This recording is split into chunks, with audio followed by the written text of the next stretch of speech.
Welcome back to the Devory Darkins show. We have a guest here virtually with us. Raymond Ibrahim is a historian, author, columnist, and one of the foremost experts on the history of Islam, Christianity in the Middle East, and relations between this Islamic world and the West. And I think it's very important to have someone like this on the show so we can get both sides of the conversation here going, because I think it's no secret what's been happening on the internet most recently with bigger podcasters, if that makes sense.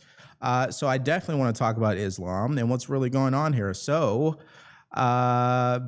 Raymond, thank you for being here. How are you, sir? I'm very good, Devory. Thanks for having me. Absolutely. Why don't we kick this off, this conversation of ours, with this point I want to ask you, just straight up front. What is the main reason why Islam is something that Americans in particular should be against or for? Islam is a coherent body of teachings, which we call a religion. You can call it an ideology, you can call it a philosophy, but it has clear black and white teachings, like most other religions and ideologies and philosophies. The problem is many of those teachings are at complete odds with what Americans and Westerners in general would accept as normal or good or healthy. And I could give you many examples, one of which is that it is incumbent on the Islamic polity, on the Islamic world in general, to wage jihad, which means to wage warfare, holy war, on non-Muslims for the simple reason that they are non-Muslims until they become subjugated one way or the other, meaning until they convert to Islam or they pay tribute and live as second-class citizens. In Arabic, it's known as a dhimmi, or they die. Okay, so that's the three choices: fight, submit, die fighting, or become Muslim, or become essentially second-class citizen. This is both doctrinally and historically demonstrable throughout history as well, as mentioned. That's just one example. The West seems to prize women's rights and believe women are equal to men, and even more so sometimes. Well, Islam is, as toxic, patriarchal as you can get from a Western point of view. It allows polygamy. It allows what we would call child marriage. There's all sorts of Islamic fatwas, and it regularly happens where Muslim grown men, 40s and 50s, following the example of their Prophet Muhammad, marry 9-year-old girls. Okay, it calls for the punishment up to execution of anyone who wants to apostatize, leave Islam, whether by converting to Christianity or becoming an atheist. Same thing, punishment for someone who blasphemes, by which it means speaks against Islam, or especially Muhammad. So these are not, these aren't radical interpretations. This is normative Islam. That's how it functions, always has, always will. Those are the things, a few examples of, to go to your question, what I would say Westerners, Americans need to be cognizant and wary of. In hearing you say all that, it's really interesting because we hear the complaints of Christianity in America. I'll give you a great example. And I think this is really led more by the internet than maybe real life. But the internet has a habit of saying that people who are going out there and promoting marriage, promoting Christianity and leaning in on your faith, that is cramming religion down people's throats. And what I find interesting, which you just pointed out, is some of these people are starting to become a little bit more sympathetic to Islam, not really truly understanding some of these principles that they live by. So in saying all that, you have a book here, to my understanding, that I was given here. It's called The Two Swords of Christ. Do you think that's part of the reason why you wrote this book? Yeah, on the one hand, you're really describing a situation in the modern West whereby, these people who are called liberals or leftists or whatever, even mainstream, are easily triggered and upset about anything that has to do with Christianity, and, it's suffocating and it's oppressive and this and that. And on the other hand, that book that you referenced was actually about a time when Christians they could be accused of that, even though in the context, that's not what they were doing. What they were doing is literally fighting back, warfare, again, against Muslims, in the name of, freedom of religion, protecting Christians and pilgrims, recovering holy sites that were being attacked and destroyed. So what I think is going on, the former situation, the people that you explained, the easily triggered types, is they have an immensely skewed understanding of history and Christianity's role within history. And I've come to conclude this is all by design, because as someone who's deep in the field of historical studies, especially in this nexus of Christianity and Islam, you'd be surprised at the outright lies that are just being constantly peddled in academic historical books that the highest, the most Ivy League schools teach and use. And I can give you examples. And it's all been, and you see this, and it's not just in academia, it's all throughout the culture, in the movies. If you watch Hollywood movies and they deal with the medieval era, which was a highly Christian time, you'll notice how the Christians, the more a Christian a person is, if a priest, if he's holding a cross, he's going to be the most despicable character in the movie. And he's going to be just, the one that is a hypocrite, he's greedy, he's evil in all ways. And all of these, ideas from books to movies have just all culminated in the mentality of our weaker brethren intellectually, into making them believe that, the root of all problems is just these like Christians and these early Europeans. And that's why today, if you find a Christian who dares, speak up, oh my God, that's the end of the world. He's one of those guys. He's trying to get an inquisition. It's a witch hunt, et cetera, et cetera. But again, to be deep into history is to realize that it was the exact opposite once you have the context of what was going on in those days. I guess one thing I want to follow up on, and you can kind of help me find clarity here. Why do you think there has been the rise of sympathizing, and I don't know if that is the right word, so just help me here, sympathizing with Islam overall online? And what I mean by that is, I've seen Megyn Kelly, for an example. Last year, she was really against it. Today, she comes out and just says flat out says, yeah, I mean, I don't care. I mean, you definitely go ahead, be Islam if you want. I don't see no problem. Can you just help us all make sense of what's really happening here, just from your point of view? Yeah. Oh, I'll explain it to you perfectly. I know exactly what you're referring to. It's a very interesting phenomenon and a malady. And it's basically the best way to understand it, because I've written an article specifically about this, is imagine a seesaw, little children who sit on a seesaw, and when one child goes down, one goes up, and vice versa. And now imagine Israel, the nation, on one end, and Islam, the religion, on the other. And I've seen this now for so long that wherever one goes up, wherever one goes down, one goes up, and vice versa. And now, obviously, we all know Israel is under a lot of criticism. Okay, rightly or wrongly is not the point here, but it's under a lot of criticism. And what that has done is, so Israel is very low, and what that's done is it has brought the entire religion of Islam up. And so all the ones that you've named are all critical of Israel. Therefore, based on this paradigm, this model I described to you, for whatever reason, they feel now they have to be supportive of Islam, the religion, as if siding with Islam is a way to combat Israel or to criticize Israel or to, it's a really weird kind of mentality. And why it's weird is because I just mentioned to you history. Well, guess what? Israel is a country that's existed for less than 100 years, right? From 1947, 48 to now, we're talking about 80-ish years. Okay, so in my books, I describe, Sword and Scimitar is one example. I look at the history of Muslim, Christian, Europe warfare and interaction. And the long story short is Islam immediately went on war right away during its years after Muhammad died, 3 years.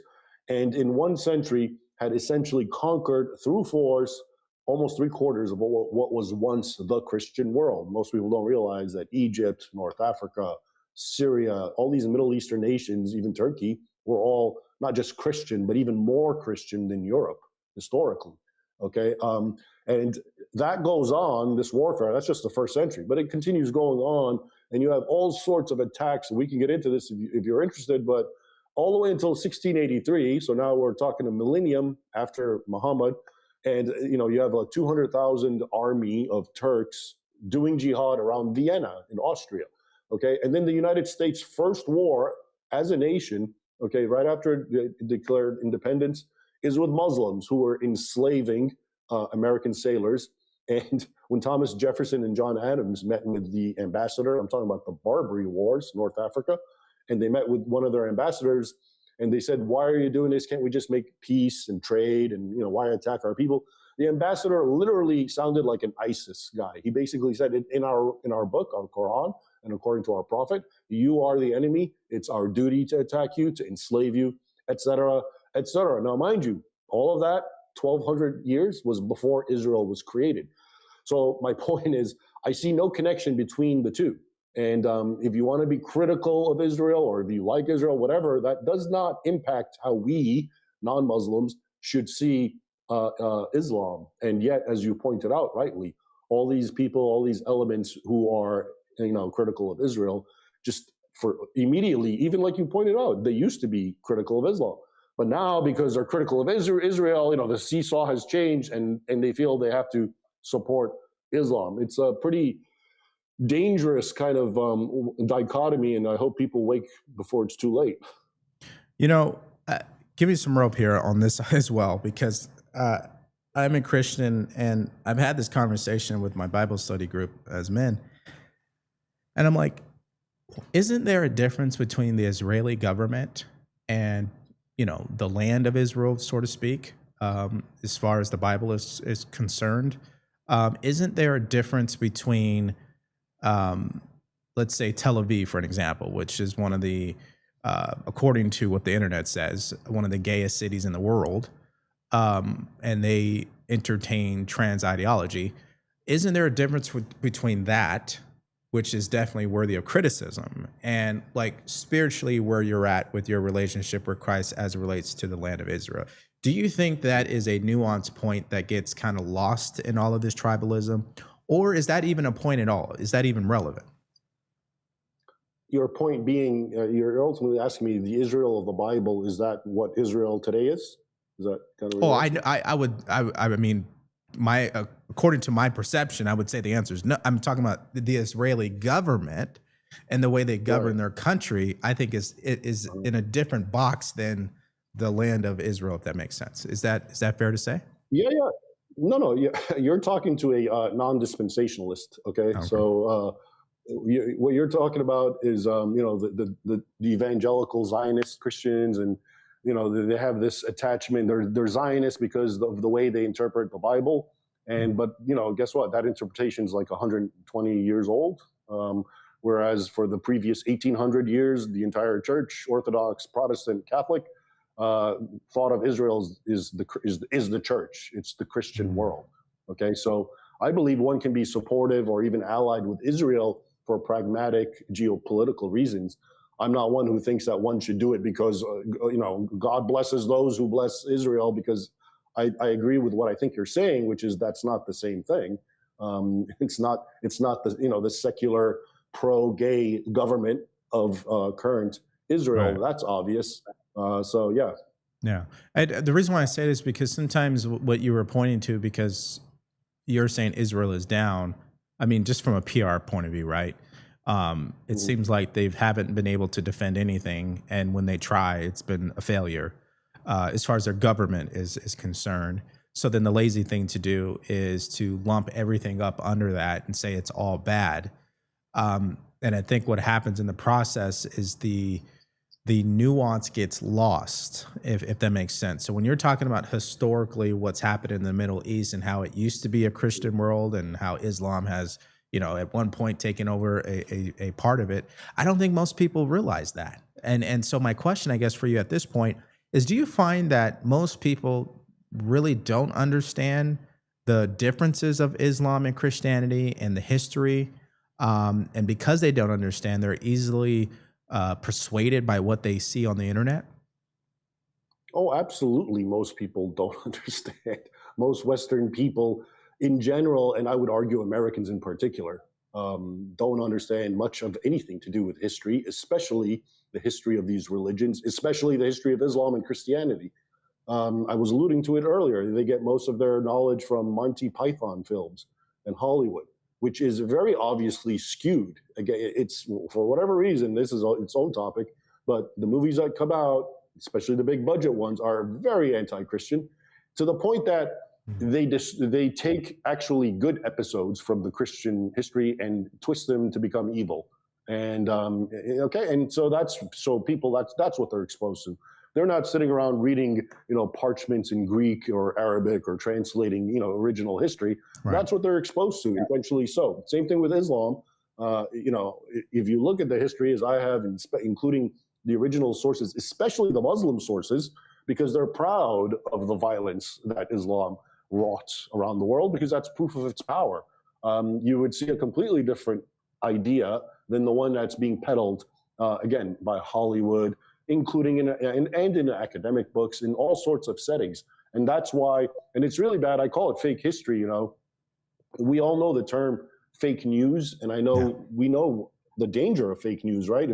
If some information is spread about some news and it's completely fake, well, of course, that's going to have repercussions. But most people don't realize the same thing's happening with fake history, and it's even much more dangerous, because what fake history does is it creates paradigms in your mind about the past, and then everything is sifted through it, and you get a very jaundiced understanding of the world. And I can give you a really good example. There's an African American professor. Her name is Bridget Cooper, and she's at Rutgers University. And she made a video, it's probably still online, where she basically says white people are inherently evil and we got to take them out and blah, blah, blah. And the whole reason is because she's convinced white people invented slavery. Okay, she's referring to the transatlantic slave trade. Now, this is what I mean by fake history. It's not fake. She didn't lie. That is true. The fake history is what's missing, which is the context, which is that everyone enslaved everyone. Right. Whites enslaved blacks, blacks enslaved whites. It went on century. If anything, at least you can say it was the Europeans who abolished slavery, including by forcibly making, for example, Muslim nations as late as the 1960s actually stop slavery. So if you know that historically, okay, you'll have a more balanced view. But if you're like this professor or so many other people, that's the dangers of fake history, because you don't know the context. She's convinced that, white people need to be taken out. Which is, of course, inherently racist thinking, because she thinks one race acts differently than the rest. But if you look at the reality, well, no, everyone did this. Yeah, you're describing they lie by telling the truth, right? A lie by omission often. Yeah. Yeah, there you go. There you go. The other thing you brought up was Hollywood, and what's interesting is. So here's the pushback, and I'd like you to respond to it. That I've heard these arguments made. So it's Jewish or people who are Jewish who are running Hollywood. So why would they fund or have these studios funding or producing movies that are projecting that type of image in regards to Christianity? What would you say to that? Why are Jews who are in Hollywood creating anti-Christian movies? Yes. That's correct. Oh, well, I assume there's all sorts of nuanced answers, which it could be, it's the current, it's the zeitgeist, it's the spirit of the age to be anti-Christian. So it's not because they're Jews that they're doing this. It's just, it's popular to hate on Christianity, or it could be that these are the sorts of people who believe I think the problem is, once these lies about history or theology start rolling, they just create enough steam that most people believe it genuinely. It's not that they're intentionally. So it could be that the Hollywood producers were reading the books that I read in college, which do say this sort of thing, which do show Christians in the most negative light. I mentioned Monty Python. Well, he got it from books that were written in the early 19th or the early 20th century and late 19th century that did give you that impression. But I mean, I can see the argument, the straightforward argument, which I guess is what you're trying to say, is, well, it's Jews making movies, and so of course they're being anti-Christian. Yeah. Yeah. No, I pose that question because this is that's what's getting louder on the internet, if that makes sense. That it's getting amplified that everything that's wrong with America is because of Jews, and because that is what they believe. And I think it goes to your point earlier about, well, since everything is bad with Jews and bad with Israel, I guess the next best thing is to somewhat support Islam. But Yeah, then it's like, yeah, yeah, but you guys don't even understand Islam. Why would you try to support something you don't even yeah, understand? yeah, yeah. I Yeah. I would say though, and this is I try to be as objective and fair as possible. So, if there are legitimate criticisms against Israel, then it should be Mhm. voiced. I'm not the guy who believes, you should shut someone down. Okay, I've dealt with over 2 decades of the title Islamophobia, and people use it against me just so I can't speak because they have no response to me. So I don't think anyone should be shut down by "you're an anti-Semite" because it seems that word's really being thrown around loosely now. So I do believe that whatever the charge is, we should hear it, we should know about it. I'm not into this cancel culture. I'm not into this deplatforming. And in fact, I think we've reached the point when if you do that, you really actually validate the charges. More and more people then really start thinking that's the case. So I'm all for always debating things, getting to the heart of it, not shutting down, not censoring, not throwing names, ad hominem attacks, because that really it really weakens your side. I think, especially in the current climate. Yeah. You know, I, I'm American, as obviously, and being involved in politics. The reason why it's good to have you on the show and hear your point of view on things is because for a time there, the main focus was domestic. What was happening on the border, what was going on with immigration, what was going on with the economy. And then um, a lot of the noise essentially online has become what we are pretty much talking about, Israel this and Israel that. And I agree with you, cancellation shouldn't be an option. But would you agree that some form of tribalism has made the conversation difficult to have with people? Like you were saying, where is the nuance? Where is the actual real conversations to be had about Israel or Islam, wherever you stand on the issue? Do you think tribalism is really getting in the way of all of that? I think elements of that, but I think ultimately what's going on is we went from an era where like nobody ever said anything against Israel. Right. You wouldn't because the way technology was, you couldn't, before the internet, and everyone was essentially pro-Israel, and Israel itself wasn't necessarily doing what it's doing now. So it was just standard. I'm talking about like a couple decades ago. And now, because there's so much attack and it's viral and it's everywhere, it's on the internet, and you can't be censored. I think what's happening is a lot of people see that, and the human mind has a proclivity to always kind of like when you find it's like a scapegoat. You finally found the source of all the woes in the world. Okay, it's a very simple way of thinking. So it's kind of like it was Israel all along. So Israel does that. The Jews do this, and then before you know it, everything is the Jews, Israel's fault. And the current example that I gave about Islam is like a perfect example. Say whatever you want about Israel or the Jews, nothing they did created Muslim hostility, which is existential and went on for over 1,000 years, 1,200 years before Israel existed. Okay, so that I know for a fact. But a lot of people now, the idea is okay, Israel's the bad guy. And the reason that we were not liking Muslims is because of Israel, because they lied about Muslims. They are demonizing Muslims. Okay, that's I think what a lot of people, that's their conclusion. But I'm here to tell you that take Israel out of the equation, and Islam was the existential threat and enemy and conqueror and enslaver of Western Christian Europeans. So, but yeah, that the issue is in fact that, and it's becoming kind of like a viral thing. Yeah. Um, I didn't have a just personally, I never actually had an issue being opposed. Like, for example, I'm not going out there and trying to stop someone from wanting to get into Islam and all that. I have better things to do, right? But I served in the military. I've been to Afghanistan. I got to see a different culture, and my main takeaway was that that there are countries out there that are the opposite of the United States of America, And I think a lot of Americans don't realize how other countries see us. And Islam, for an example, how some people are using that to push back on Western civilization. I don't think that's really appreciated enough. And so I suppose, what are you hoping for America to learn? If there's one thing about Islam, what's one thing?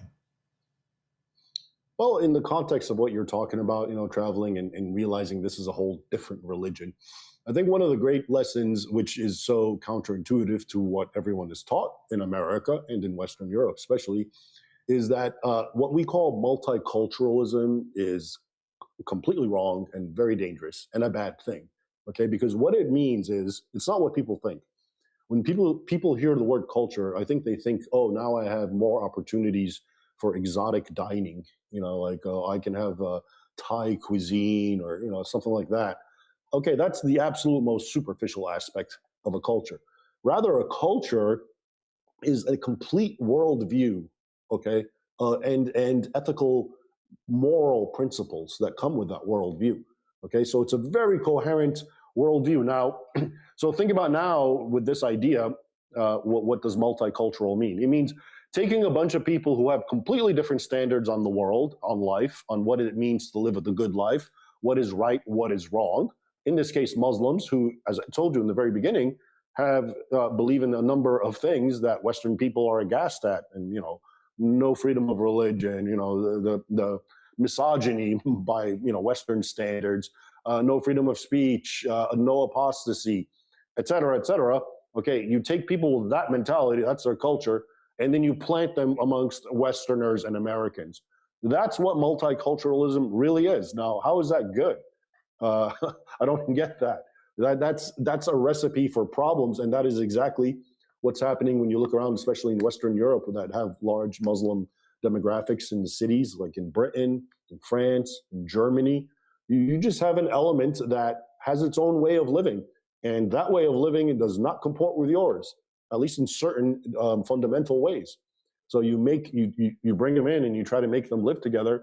And if you see what's happening, if you can really see what's happening, it's some of these places are on the verge of civil war, like in Britain. So I think that would be the most important takeaway. I guess this brings us to the challenge, and I don't know if that is the proper word.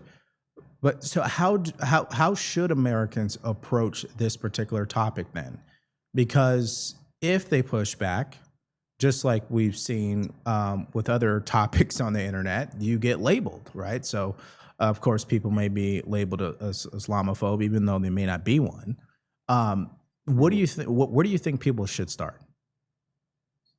I think people need to start with this topic and every topic by just being honest and being truthful and ultimately seeking the truth. That's it. And not worried about what name you're going to be called. And unfortunately, yeah, I know we live in an era now where the name that you're called might destroy your career. And that right there is a problem. Okay, that's the problem. People, rather than wanting to search for the truth genuinely, are more concerned about, well, if I have a wrong thought or say the wrong thing, my life might be over. So I think that's our biggest problem right now. But yeah, the simple answer is just approach it genuinely, honestly, do the correct research. And with Islam and with so many other supposedly contentious topics, you're going to find a completely different story oftentimes than what is being presented. There is a lot of manipulation going on in the modern West, and especially in America. I do believe that. And you have to be cognizant of that. And it's not that easy, obviously, if you gravitate towards groupthink and just go with the herd, whichever way, whether it's going the pro-Islam way or like the seesaw I told you with Israel and Islam, all of them are extremes. So if only we could just be an honest society. That's the problem. We're not. If we can just be an honest society and actually talk about things openly, Islam, talk about gender openly, talk about everything. Cultures, as I mentioned, are different. You can't just take someone and pluck them out from one culture. I was talking about the multicultural thing and just so no one misunderstands, I'm not I'm not arguing for racial homogeneity. What I'm saying is you can actually have a country like America with different races, but they share the same culture, and that's fine. Okay, that's good. Or you can have actually a country with one race, but they have different cultures and they hate each other. And in fact, we have something like that. If you look at what's called the left and the right, okay, let's say in America, the white ones, I mean, sometimes they hate each other's guts, don't they? All right, but they have different worldviews. Okay, so that's it's not good to put such people mix them in together in a general paradigm, as I was trying to say. Well, I think the word that stands out to me is paradigms. Most people don't even understand that. I mean, it's literally at an Yeah. individual level, we have a paradigm, right? And then Hmm. our community, our culture, our country. And so when paradigms essentially come into contact with each other, if they're not compatible, usually all hell breaks loose, right? I think that's fair to say. And so, give me your reaction to, for example, Zoran Mondani, the mayor of New York City. So, what is like? What was your main takeaway from him getting elected, him getting sworn in on the Quran, and the way he's governed so far? Do you think there's anything there that American people can learn from, or do you just think there's really nothing there? It's just politics. Yeah, no, to me, the Mamdani phenomenon, if you ask me, how it strikes my head and how I think about it in the quiet of my own brain, it's primarily, it's less to do with him and more to do with society. It's more to do with the fact that he actually got elected. Okay, Mhm. this is what interests me more, not who he is. He's actually pretty common in my mind in the sense that, he's doing what he's doing, which is good for him. He has his leftist slash Islamic beliefs, et cetera, et cetera. Okay, um, but to find that people who are supposed that the majority obviously voted for him, that's the phenomena that catches my eye, and that's what I find interesting, and ultimately that I find most telling, because this or that politician is a finite component. They come and go. But what we're seeing here is just a population that is just ripe for the absolute most extreme manipulation. This is the same city that got attacked on 9/11, what, 25 years ago? So I think that's the thing. It's not him, and that's I see this all the time. Okay, so for example, when people in Europe they talk about the migrant crisis, they talk about the Muslims. You know the way they talk, they always call them invaders, and they act as if the Muslims are an inherent, violent force, and we got to do something. And what can we do? And they just, wring their hands. They act as if we're still living in the, 8th century, and Muslims are attacking Europe by force and coming in. And again, it's important to understand, no, what's really going on is, as I often say, they're not invading, they're being invited. Your real problem is actually your policymakers and your leaders that you supposedly elected. They're the ones who are doing this to you. They're the ones who are bringing in masses and millions of people from all around the world, Muslim countries primarily, and planting them among you. And then they do what they do, which is criminality exponentially rises, rape, no-go zone, ghetto zones, et cetera, et cetera. So it's very important, I think, for me, to always get to the heart of the problem and not just look at the symptoms. To me, Islam today in the West, it's a symptom. It's not a root Mhm. problem. It's a self-made problem from something deeper. Same thing with Mamdani. I don't see he's a symptom of something deeper going on within America in general and New York in particular. Yeah. No, I really appreciate you touching on it in that way, because that's the way I believe we should be approaching these issues. And what I mean by that is we don't need to attack people who are Muslim or who are sympathetic to Islam. We should be actually going to the root cause of why we're seeing a Mhm. rise of it in America. And I agree with you. It's definitely due to politicians and our immigration system, to say the least. So let's talk a little bit about you. I've seen you have plenty of books. Okay, you have the Two Swords of Christ, the Defenders of the West, Sword, and help me right on this one, Scimitar. Scimitar. Thank you, and Yeah. Crucified Again. Which one has been your favorite um, journey? Because I would assume writing each of these books, it was a journey for you. Which one did you enjoy the most, and why? Sure, that's a great question, and there's others that are even older than those as well. But it's the last three books. I've kind of shifted gears and gone back to what I had studied originally, historically in college, which was history, is what I mean. The history of Islam and the West. That was always my interest. My earlier books, Crucified Again, deals with a very important topic, which is the Muslim persecution of Christians in the modern world, which I still am very active with and I write a lot about. And before that, I wrote a translation of the Al-Qaeda. It's called the Al-Qaeda Reader, which really looked at how Al-Qaeda thoughts and their worldview. I translated from Arabic when I was working in the Library of Congress. But my last three books, which are essentially a trilogy, beginning with Sword and Scimitar, then Defenders of the West, and then the Two Swords of Christ, they're all really interrelated. They're about the history of the West, the Christian West versus Islam, but through different lenses. So the first book, Sword and Scimitar, looks at the decisive battles that warfare that created the new world. The battles that led to the Islamization of so much of Europe, and the battles that I mentioned: the siege of Vienna, the Battle of Tours, the fall of Constantinople, Barbary Wars.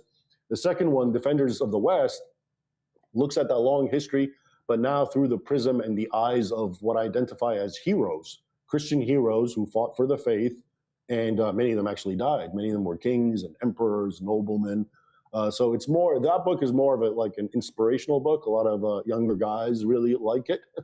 And then the last one that I wrote most recently came out in end of 2025 is The Two Swords of Christ. And that's, again, very similar. I look at the long war, particularly the Crusades, but again, through the lens and the lives of the military orders, the Knights of the Temple, the Knights of the Hospital.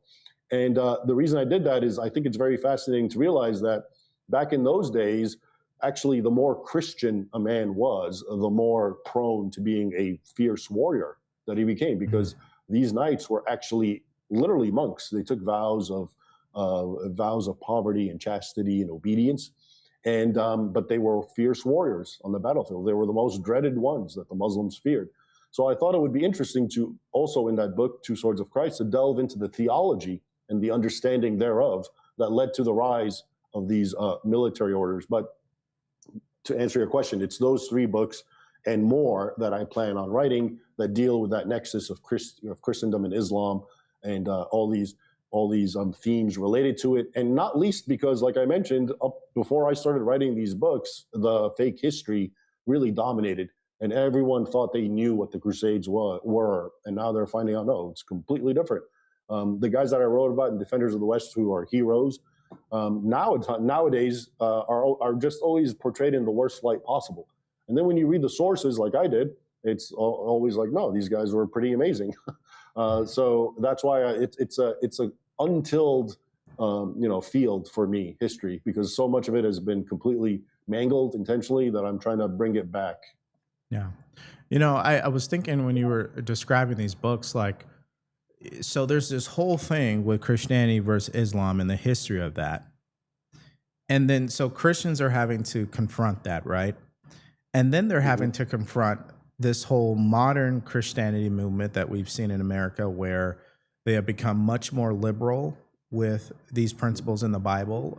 They choose when certain standards should be applied, when they shouldn't. And that's a whole battle in and of itself, And it's just crazy how today, when you tell someone you're a Christian or you believe in Christ or whatever, that the media and social media in particular has such a negative reaction to it. It's almost as if, and maybe this isn't the general experience, but just what I've seen, where an athlete, a celebrity, they come out, they say, yeah, I want to give thanks to Christ or whatever. And then you see all this backlash on the internet as if they're professing their allegiance to Islam or something. I mean, I'm saying based on the context of what you were describing, right? Marrying kids and how they treat women and stuff. Do you see it the same way with Christianity in America today? Oh, yeah, absolutely. Look, Jesus himself said, the world hates me and it's going to hate you. If you're a Christian and you find that the world approves of you, you're doing something wrong. And you're absolutely right. This is, you were asking me about the books, and the last one, The Two Swords of Christ, where I try to show the militant side of Christianity. This is another one of my own personal crusades, which is to try to rectify the current dominant form of Christianity in the West, which really what it is, I call it doormat Christianity. It's basically they've taught Christians that if you want to be a Christian, all you have to do is literally be a doormat. Okay, everyone gets to walk all over you because you know what, you got to turn the other cheek, and you never judge, you love, you tolerate, and you appease.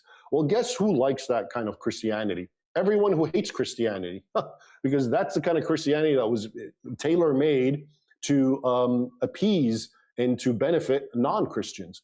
Okay, so that's the only thing that will ever be out there that you're allowed to do. Now, if you do the true form of Christianity, which is much more balanced, of course it has love and tolerance and forgiveness, but it also had a very militant side as well. It doesn't stand for evil when it doesn't have to. Yeah, that's the kind of Christianity that just immediately, I remember I watched I'm not even a big Super Bowl watcher, but it was, I think, a few years ago. And, the Super Bowl commercials are a big deal. And this commercial comes up, and all it is images of people kneeling down and washing other people's feet. Okay. But then all of a sudden you start noticing there's a theme here. All the people on their hands and knees washing are like traditional white Americans, and everyone's foot they're washing is not. There's a hijabbed Muslim woman. There's like a Mexican migrant at the border, and there's a woman washing her foot. There's a cop washing the foot of like a criminal. There's a priest, my favorite, washing the foot of like a gay or LGB, whatever kind of person. And then in the end, you get the message, Jesus did not judge, Jesus washed feet. And so that's the kind of Christianity that they want to dominate, because that's the kind of Christianity that uplifts all kinds of evil. All right. Jesus did wash his disciples' feet, but he also made a whip of cords and drove people out violently, and he overturned tables. And when he did get slapped, he didn't turn his other cheek. He challenged his slapper. Okay, so there's a lot of room for what's called just war theory and militancy. But the powers that be that we're describing, the world that hates it, has convinced Christians, no. And by the way, it's much easier to be a doormat Christian than it is to be the other kind of Christian who stands up for what's good and true and right. And so you get to actually just be nothing, just some masochist who gets his dignity abused and slapped around, and then you pat yourself in the back, say I'm virtuous because I'm a good Christian, and all of that needs to go, needs to be flushed down the toilet ASAP. Yeah. Thank you for breaking that down. And I do remember that Super Bowl ad. I wonder how much money they actually spent on that. Let me ask you this, because you're into the history. So, do you find that history is repeating itself? Is there any parallels that you can give us an example of that's happening today that has happened in the past? There's definitely elements of repetition and cyclical history, but what I find now, and I think it's because of the rise of the technology we have, which we didn't have before, this constant communication with the whole world, the internet, phones, is that is this concept or this phenomenon we're talking about, where you have these people, these Western people, okay, Europeans and their descendants who, or let me backtrack and just start it this way. Today and throughout history, if you look at a people, they always venerate their ancestors, okay? Even if their ancestors were bad, they'll find a way to whitewash it and make them look good, and they'll venerate them, and they'll teach their children about them, okay? That's everyone. And then you come to the West, and that is not what's happening. It's the complete opposite. Even though their ancestors, some of them were pretty good. I mean, they did lead to the civilization that everyone in the rest of the world wants to go live in, right? So there must be something to it. So this to me is unprecedented, this concept where, Western people are just taught to hate everything about their past, their heritage, and themselves. And again, like I said, the weaker minded ones just accept it and buy into it. They're the ones that we called woke and leftists and the like. So that, when you ask me about the cyclical nature of history, I can't imagine any other time, any period in history where that has happened. But like I said, they didn't have the technology we have, where you can engage in mass indoctrination through the internet. through these mediums, which is whereas you couldn't do that historically.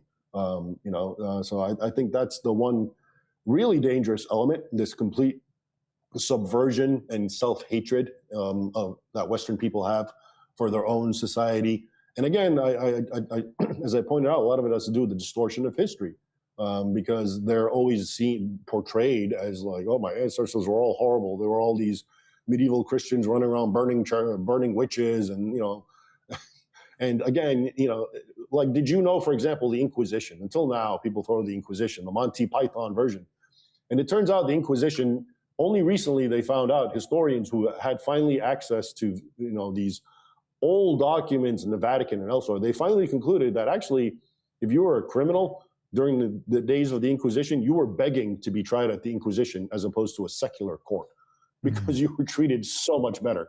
And something like over the course of centuries, it was just like a very minimal amount of people who actually died, okay, compared to, just what we do today in wars and so forth. So even secular leftist historians will tell you even the Inquisition is actually not what you thought it was. It was actually a way of saving lives. So this is what I mean by fake history. If you believe the current narrative, which exists completely to demonize the Christian heritage and history, and which of course is Europe's heritage and history by and large, then you get all these Western people who just hate themselves and love Muslims and want to help anyone who's not of their heritage or religion. Yeah. I often say this on my show that some of the things I'm seeing, which echoes what you were saying, is what I've seen that has happened with Democrats and the Black community, as an example. So they, through the repetition, generations on end, we've been programmed essentially to look at white people a certain way, see ourselves a certain way. And I think Hollywood has played a huge role in that too, by the way. And even and so then you get to a point where you're going to these universities, and I'll give you a personal story. I think you'll appreciate this. So my son, I told you before we started, he's 2.5. He's in ISR. They put him in the pool so they can, they know how to swim to the side in case he falls in. Well, we had he was 22 years old or 21. He was going to UT Austin, and he just needed a job for the summer. So I said, hey, what are you taking? He's going to be an engineer, he said. I said, okay, so what classes do they have you taken? And he started talking about how they were teaching him about how, white people are historically racist, and, they are an oppressive group. And I looked at him, I said, do I look oppressed to you?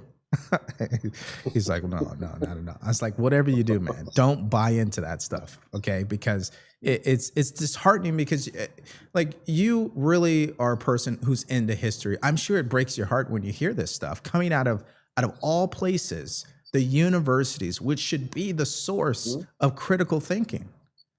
It's really interesting. Go ahead. No, I'll just leave you with one example from the university. So this professor, John Esposito at Georgetown, I used to go to Georgetown, and he was very popular, and he's written many books, and he was the editor of the Oxford Encyclopedia of Islam. Wow, prestigious. In one of his books, it's called Islam: The Straight Path, he writes a sentence which basically I've quoted so much, it's not even verbatim. I think it's almost verbatim what I'm going to say, but he says, 5 centuries of peaceful coexistence elapsed between Muslims and Christians until the First Crusade, and these imperial papal Catholics came and ruined it all, and Muslims still have grievances about that. Okay, now, this, again, remember the credentials of this man and the encyclopedia of Oxford Encyclopedia. Guess what? Those 5 centuries saw Islam violently conquer, as I mentioned, 3/4 of the Christian world. In 1 year alone, in 1009, one Fatimid caliph, Hakim Amr Allah, according to Muslim sources, burned 30,000 churches and pulverized the Holy Sepulchre, the most important church, okay, in Jerusalem. And there was all kinds of, atrocities against Christians, mass rapes, and when the Turks came a few years before the First Crusade, they annihilated Armenia, burned down thousands of churches. Okay, so imagine, and here's the Ivy League professor in the Oxford Encyclopedia telling people 5 centuries of those times, it was peace until the Catholics decided to go ruin it all. Yeah. So, needless to say, your point is that these professors who are writing books that may be referenced in the future for people's ability to educate themselves are putting in information that is fabricated and Yeah. is causing a shift in some ways the paradigm of Western civilization, because they're literally, in some respects, indoctrinating our future leaders. Is that fair to say? Oh, absolutely. And I can give you more and more examples. That same professor, I'll give you another. Here's a good example. A few pages later, he talks about how after the first, there was the Council of Clermont, where the Pope Urban II called for the First Crusade, and he mocks it because everyone said Deus vult, which means God wills it. God wills a First Crusade, and then he mocks it and says, "Yeah, God may have willed it, but there's no evidence whatsoever that the Christians in the Middle East wanted anything. They were pretty happy the way things are." In my books, I've quoted numerous times where the Christians of the Middle East were so persecuted that when the Crusaders came, they fell on the floor and kissed their feet, kissed their hands. Okay, and any way they could, they would help them and go against the Muslims. So as you can see, it's not just that they don't tell the truth; they actually give you the exact opposite account. And now ask yourself this: if this is what's being told in these, like I said, Ivy League histories where the brightest minds are going to graduate, what do you think Hollywood is doing? What kind of liberties are they taking? And that has even a more dramatic impact on molding people's minds. So this is why I'm saying the real problem is just this constant subversion of the West in the way it understands who it is and what it's about, and making Western people despise and hate their heritage so that they become secular atheists, hedonists, and and also depressed and miserable, because that's not any way to live. But also easily controlled too. If you want to control a population, you don't want a militant Christian. You want one of those snowflakes. So, yeah. Well, Ray, it's been a good time talking to you about this, and I think it's not only just interesting, but I think it's something that people should study upon, because when it's getting loud on social media in regards to this very talking point, essentially, I think people owe it to themselves to do a little research. And so we appreciate your time coming on to the show today. Thank you so much.